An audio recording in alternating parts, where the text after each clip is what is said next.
You're going to be under arrest. For what? For not listening to me. I think the emergency is the video, somebody's videotaping. Okay. And the shirt says, I believe, balls deep.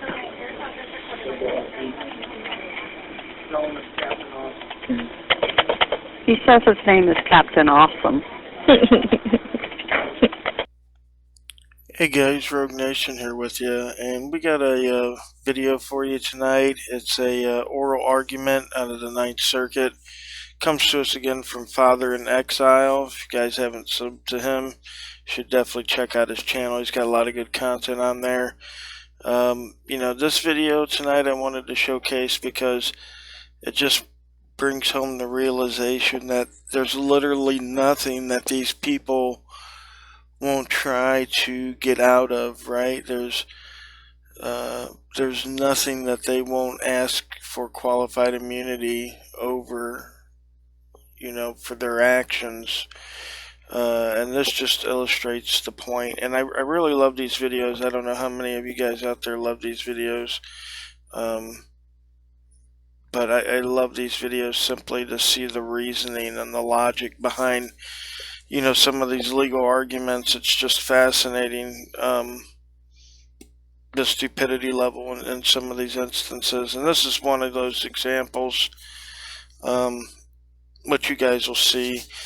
Let me know down in the comments, guys, what you think about this particular case. And did you think it's reasonable that they would, that the cop would be even asking for qualified immunity in this case? Let me know in the comment section below. All right, guys? We'll catch you on the next one. And please, the court, Janine Jeffrey on behalf of Officer Lockwood, currently serving officer of the Los Angeles Police Department. I'd like to reserve 2 minutes, please. You may. I'll try to help you watch the clock. Thank you, Your Honor. On this appeal, we're asking this court to reverse the district court's decision not to give Officer Lockwood qualified immunity. And I think on both grounds in the qualified immunity world, that there was no clearly established law. And I think even under the undisputed facts of this case, this officer should be entitled to qualified immunity. I'll try to stay closer. One of the things I want to point out that I think is missed in some of these qualified immunity analyses is that the purpose of qualified immunity is to protect all but the incompetent or those who knowingly violate the law. The problem I have with some of these cases is that the Supreme Court has said what we want to do is we want to encourage officers to do their job. We know people will make mistakes. That's what they said in Rhodes versus Shore. And I think it's important to start that with the basis of what we're doing here. And in that case from 1974, the court said, implicit in the idea that officials have some immunity, absolute or qualified, for their acts is the recognition that they may err. The concept of immunity assumes this and goes on to assume that it is better to risk some error and possible injury from such error than not to decide or act at all. And the reason it's so important in this case is we have a situation where there is a pursuit, and Officer Lockwood sees a suspect. He believes the suspect has a gun. That suspect goes headlong into an apartment building. Officer Lockwood chases him. Now, at some point along that way, Officer Lockwood believes that the suspect is turning. Now, if the court doesn't give qualified immunity in a case like this, isn't the message, and maybe much like the traffic case that you had earlier, isn't the message that they shouldn't chase the bad guy? And I mean that with all respect to Mr. Edmond. I mean, he's a felon in possession with a gun, right? So the officer says he sees what's going on, he sees the gun, and he chases him. If this court decides that he Officer Lockwood is not entitled to protection under those circumstances, I think that flies in the face of the point of qualified immunity, which is, This is the turning point, if you will, in this chase when Mr. Edmond does this turn. I think yes and no. The turning point, because you have to look at it from the reasonable perspective, from the officer's perspective. So I understand there's a dispute about whether he was turning. I say he started to turn. The plaintiff says he's not turning. But I don't think that should carry the day. Okay, let's say there is no turn. Chasing the suspect, we now know, actually these videos are not fantastic, as you know, but it looks like there's a Dempsey dumpster or something there at the end of the hallway. He's just chasing him down this, we'll call it a corridor. If there's no turn and he's just chasing him, up to that point, is there any basis to fire?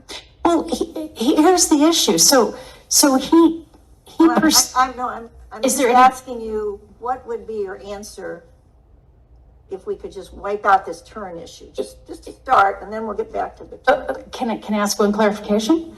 Is the hallway at an end, or can he keep going? What does the officer know or believe? I believe, Based on what we have in the case here. I'm not sure that's in the record, in fairness. I don't think it is.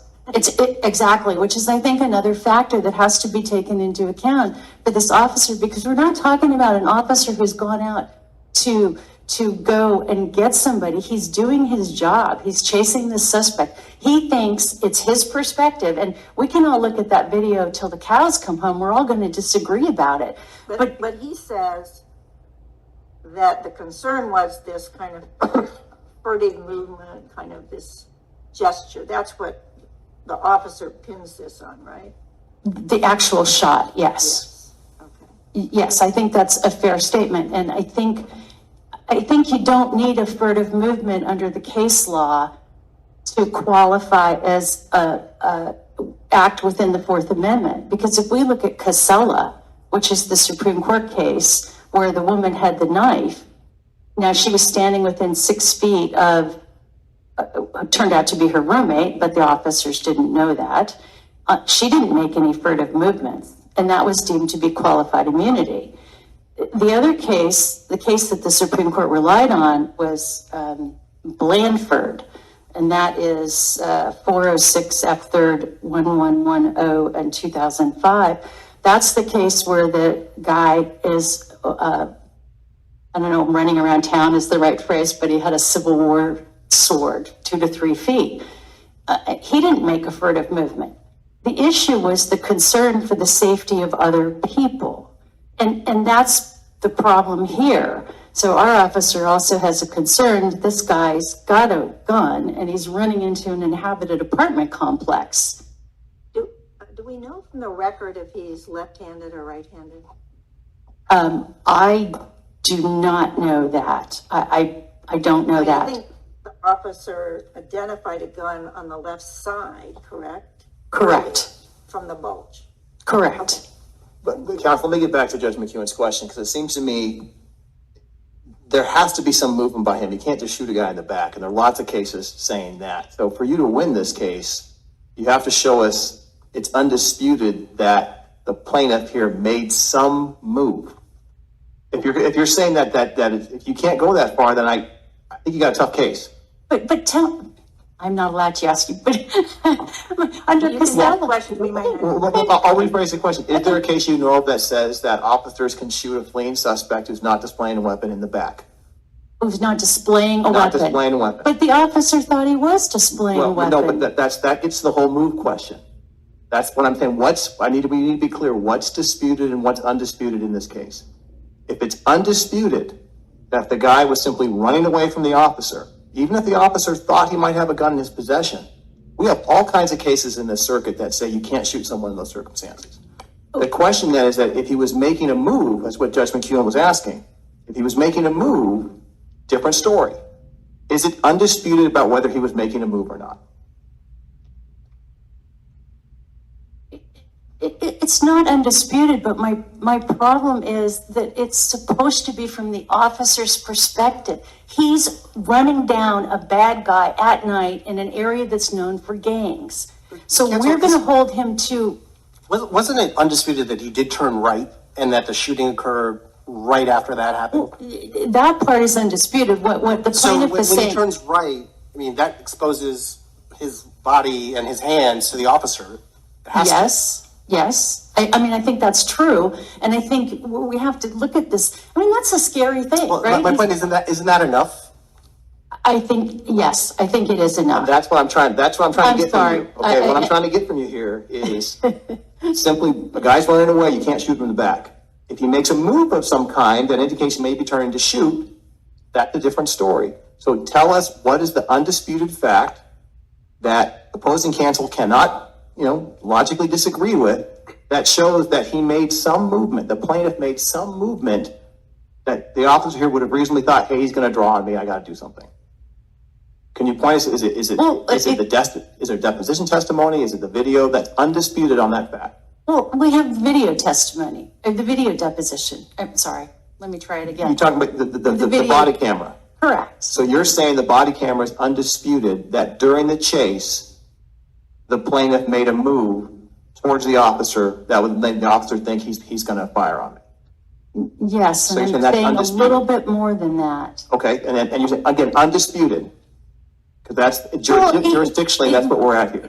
Does it become undisputed if lawyers don't argue about it, since we argue about everything? So the counsel, again, I mean, in fairness. I know, but let's not talking riddles here. Let's talk what the undisputed facts are. The undisputed facts here, just walk me through, because for you to win this case, you need to show us how the undisputed facts mean you win. So walk me through that. Okay, I'm gonna give you all the undisputed facts. Okay. It's nighttime. My officer knows he's in a gang-related area. The suspect sees the officers. My officer, first officer, the actual defendant officer, Lockwood, believes he sees a gun. The officer behind Officer Lockwood calls in independently on his radio and says, "Man with a gun." It's undisputed. Edmund is told to stop, put his hands up. It's undisputed that he ignores that and he runs into an apartment complex.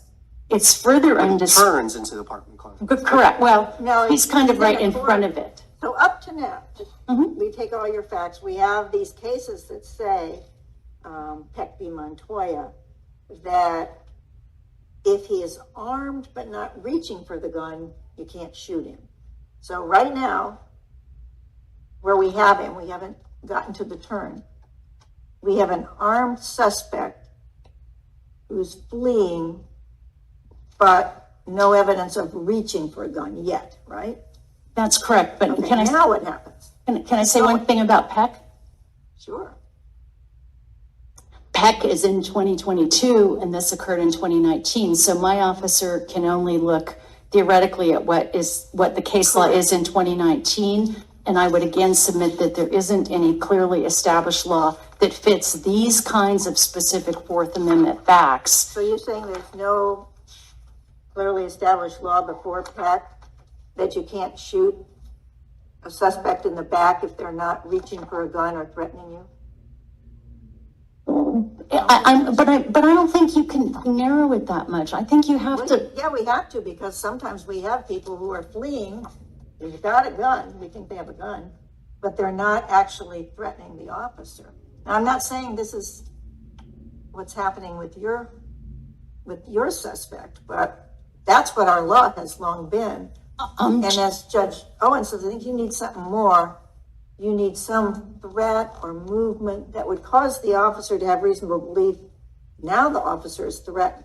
But see, this is where I get stopped. The officer perceives the threat. The officer is chasing this guy who's not listening to his commands to get down. When he's chasing the guy, is he perceived as a threat to the officer? Are you really saying that? A man with a gun who's running away, I think, is fairly perceived as a threat to the public at large. And that goes back to how I started this argument. If the Supreme Court in Sure v. Rhodes is saying we want to give the benefit of the doubt to the officer because they're going to err. This is about mistakes. And I think thought you would have said that we went down this corridor. We don't know that there's a Dempsey dumpster there till we can like see the video. But then he turned. Right. And when he turns, the officer now thinks, uh-oh, he's going for the gun. And that's why I asked you, do we know if he's a left or right-handed guy? Maybe it's not in the record. But you're actually telling us that we should make this decision before the turn? I think you can. I think there is a turn, but obviously counsel is going to argue that there isn't a turn, and I don't think that should carry the day. That's my argument. And the reason it shouldn't carry the day is because the point is we want officers to do their jobs with vigor. And if we're going to hold them responsible for mistakes, at worst, this was a mistake. He maybe thought he was turning. He did think he was turning, and maybe he's wrong by the video. I don't know. I wasn't there. It's a really fast, quick evolving situation. And he's got to make a decision like that. My life or his. If he's not turning, he gets sued. If he's turning and he's wrong, he's possibly dead. And I think under the Supreme Court's decision in Sure versus Rhodes, which is basically saying, look, this is why we have immunity, because people are going to make errors. And we don't want to make them go through the whole trial because that defeats the purpose of immunity. So I'm saying a little bit more, I'm talking to you more on a policy level than the specific facts. Was he turning? I say my officer thought he was. I'm going to be out of time momentarily, so I'm going to reserve my 26 seconds. Thank you.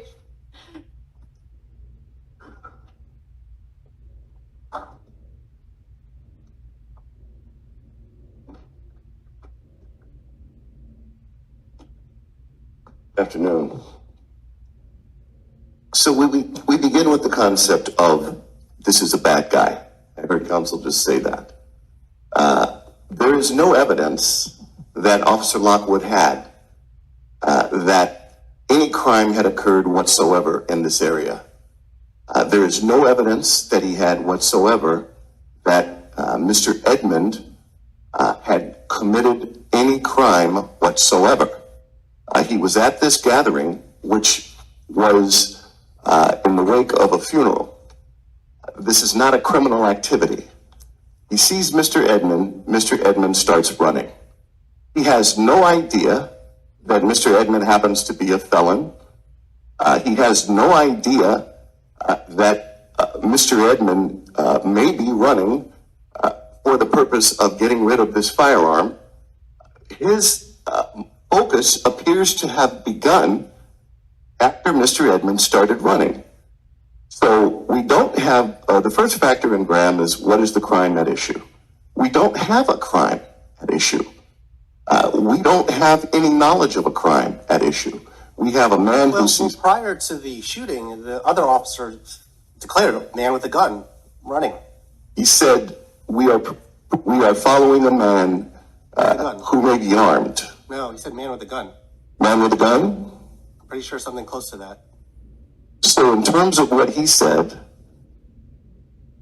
does that mean that a reasonable officer in Officer Lockwood's position would have similarly concluded that? Because Well, I thought they were potentially concluding that because of this bulge that they're seeing, and they're pretty sophisticated about the difference between having a lot of money in your pocket versus a gun. So why wouldn't that be a reasonable interpretation? Well, the issue of the bulge is very interesting, Your Honor, because I don't think that anyone that was involved in this foot pursuit, and I do stand corrected, Your Honor, because you were right. It just came to me. Forgive me. I don't think that anyone is going to say that he was doing anything with that bulge or that he had it in his hand. I agree with, at this point, all we have is man with bulge, believed to be gun, called in as a gun, in a high crime area, correct? And he's fleeing. And what is the high crime area and the gang area? He's fleeing. We can't shoot a person for fleeing. The concept of this party being in this park is something that is very significant because there have been many assumptions that have been made by this officer just based on where this park is. If the park had been on the west side, for example, where it's not a gang neighborhood, and it's not known to be a gang neighborhood, would his calculus of reasoning have been different? Would Mr. Edmond have less of a chance of being shot at? And the idea that he happens to have a party and he happens to be in this particular area, it's a gang area, but I asked this man, this officer Lockwood, several times, did you see anybody you knew to be a gang member? No. Did you see anyone that you recognized as having gang attire? No. Did you see anything that would place this as a gang? No, but it's something about just this location that he's focused on. The second thing I asked him is, I don't agree with that, but the point is, the problem is that by the time of the shooting, your client fled, and the officers reasonably, I think, everyone would conclude, reasonably believe that he had a gun. And so therefore, that's a pretty strong basis to believe that there was a crime being committed, and a dangerous crime. well, I would ask, what crime would that be? If the officer Well, this doesn't is see it. California. It's very rare that people are allowed to carry guns. That is true, but it's also not a probable cause. Well, it's just the presence of a gun, and as Judge Owens has repeatedly pointed out, that's not enough just having a gun. But when you think about the fact, So let's get to that. The actual point that matters is, like, did he turn or not? Is that disputed? And to me, I've watched the video dozens of times, and it's undisputed that he turns right to go into an alleyway, right? And and that would expose his hands closer to the officers, and this is split-second timing. Why is that turn not enough to threaten the officers? because it happens way before the shooting. Are you But talking about instantaneously? You're talking about when he? Yeah, makes the right into the alleyway. Okay. Because at that point, his hands look pretty, exposed and dangerous. Well, when we think about what led up to the turn, and when we think about the turn itself, is he turning to go to a different part of the apartment complex? it's clear he is. Or is he turning it in such a way as to threaten somebody with some Right, kind of that's firearm? the question.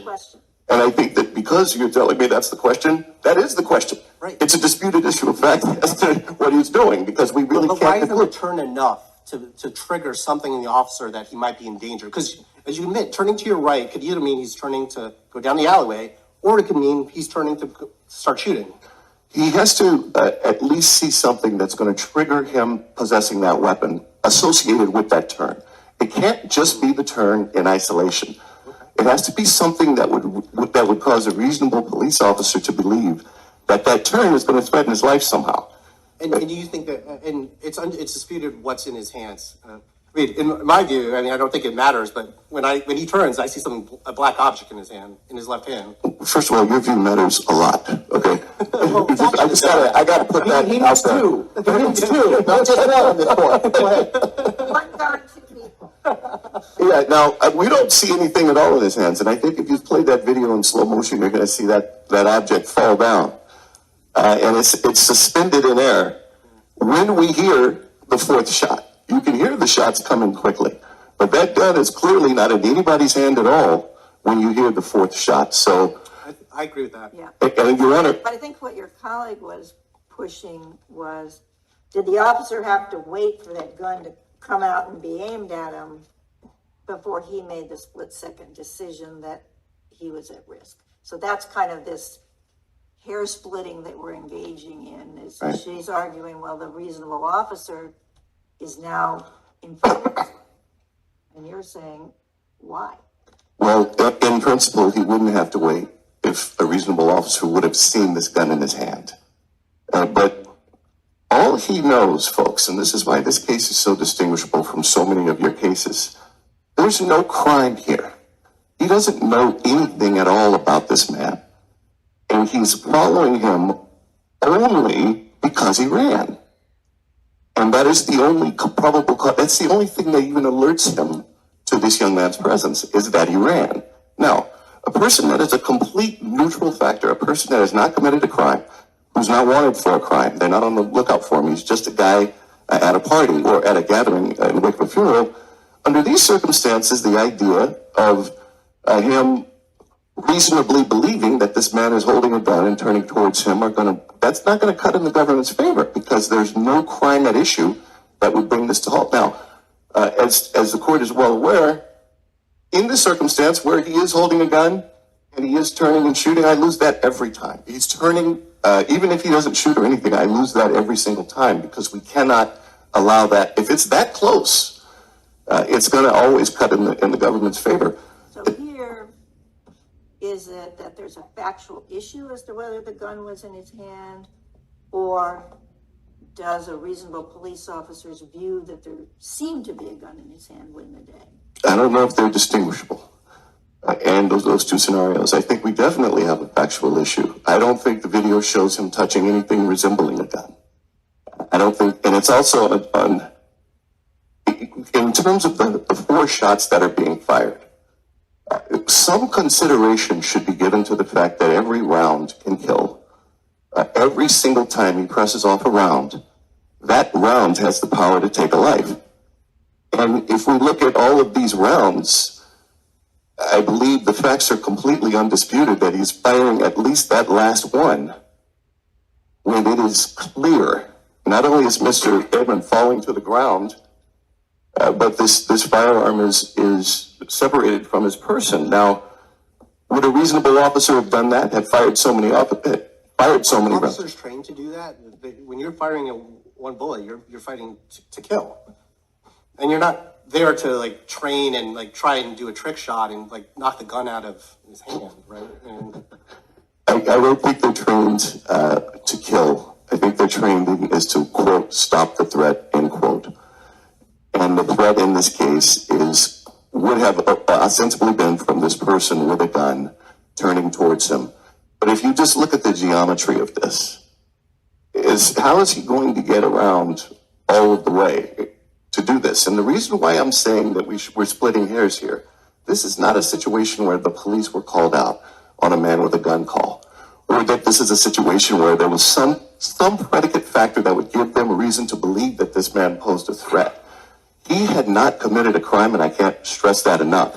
Presence in a gang neighborhood is a geographical mistake that should not have made him more likely to get shot by a police officer. And I don't think anyone should say anything differently. He's not a gang member in the eyes of this particular officer because he doesn't see anything associating him with that. So to say that he's a bad guy presupposes facts that the officer doesn't know.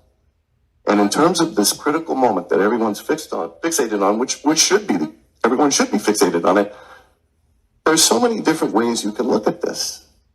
And there's so many different ways you can look at Mr. Edmonds' behavior. And you have to take into consideration that he is holding his hands up at several points during this foot pursuit. And when an officer is saying... I agree with that. The problem is there's also times where he's going like this. Well, he's going around the corner. The officer is saying to him, let me see your fucking hands. Well, he's screaming it out. Get on the ground, I'm going to shoot you. Now, if you take into consideration those words stated loudly, while he's got a gun in hand, while he's running, it's reasonable for this officer to conclude that my words might make this person think I'm going to shoot him no matter what he does. Because he's yelling at him in a manner that is, you hear that tape, it's loud, and the person on the receiving end of those commands is doing this while he's running. And it's not stopping, he's looking behind himself, but that's not stopping Are his hands up when we get that, either stop or I'm going to effing shoot you? Yes, during that period, yeah. He's running with his hands up. Now, it's quick. But it's pretty uncontested afterwards. His hands drop down to his waist level, where a gun would be concealed. I wouldn't say that. I would say they drop out of view, but I wouldn't say they drop down to his waist. He's turning the corner. He's going to get shot pretty soon after he rounds that corner. Right. So at that point, he's in the process of how does a reasonable person get shot and fall down? He's hit and he's going to the ground. That's the problem I have. It's that turn, can be categorized as innocent, like trying to make a right turn, but turning could also be a threat, right? He's not like running straight down a hallway with no chance of, turning around. He's turning and making a movement that could be threatening. Your Honor, while his state of mind is not dispositive, you're absolutely right. But the fact that we are splitting hairs and talking about whether he's doing this or whether he's doing that or what is, I think he was running for his life trying not to get shot. Remind But- me in the video, I mean, we've got after the fact photos, which are quite clear of that dumpster thing. So it looks like you would run smack into a dumpster if you didn't turn. Mm-hmm. Can you see that dumpster at night based on the video? Great point. That's a great point, Your Honor. And I don't think that I could make a, I don't know. But what we know is that, is he turning, would a reasonable officer conclude he's turning simply to continue his escape or continue his flight, or is he turning to show a gun? I think that we're always going to have genuine issues here. And as this court has repeatedly said, in a shooting case such as this, if there are reasonable interpretations, the government's not going to be able to prevail and take it away from the jury on qualified immunity. And I think that's always going to be where we get back to. What was he doing when he turned that corner? We don't know. My counter would be that in these situations, isn't that precisely why we have qualified immunity? That so officers don't have to make this choice between their life. If the situation is that way, but if there are factual disputes as to whether or not a reasonable officer would be in that position, I think that we aren't allowed to just establish as a matter of law qualified immunity. And factual disputes is why we're here today. I guess I just don't see this dispute that he had a gun and the officers believe he had a gun and he made a turn. If that is enough, then what that would mean is that if any time an officer was running after someone and they turned, that would be enough to shoot him. I think that you have to have something that a reasonable officer would interpret as him holding the gun and doing something with that gun that a reasonable officer would deem threatening. I'm out of time. I'd love to talk if you want to keep hearing. I did have one follow-up question for you. So as I remember the video, they run down the hallway and then he does turn right. And it is, I think, undisputed that he makes the right turn. What I was asking, all the questions I was asking about turning was, did he make a second turn, which then led to the shots, like a second movement like this? And you're saying that is clearly disputed, the second turn. Yes, and it's also, and I'm glad you brought that up, Your Honor. There is a hail of gunfire happening instantaneously after he turns that corner. So when he's being subjected to gunfire, his body is in the process of, one, being shot and two, falling to the ground. And a reasonable officer must conclude under those circumstances, perhaps his body is moving in response to my rounds hitting him, and not necessarily independently. He never has a gun in his hand from what anyone can see.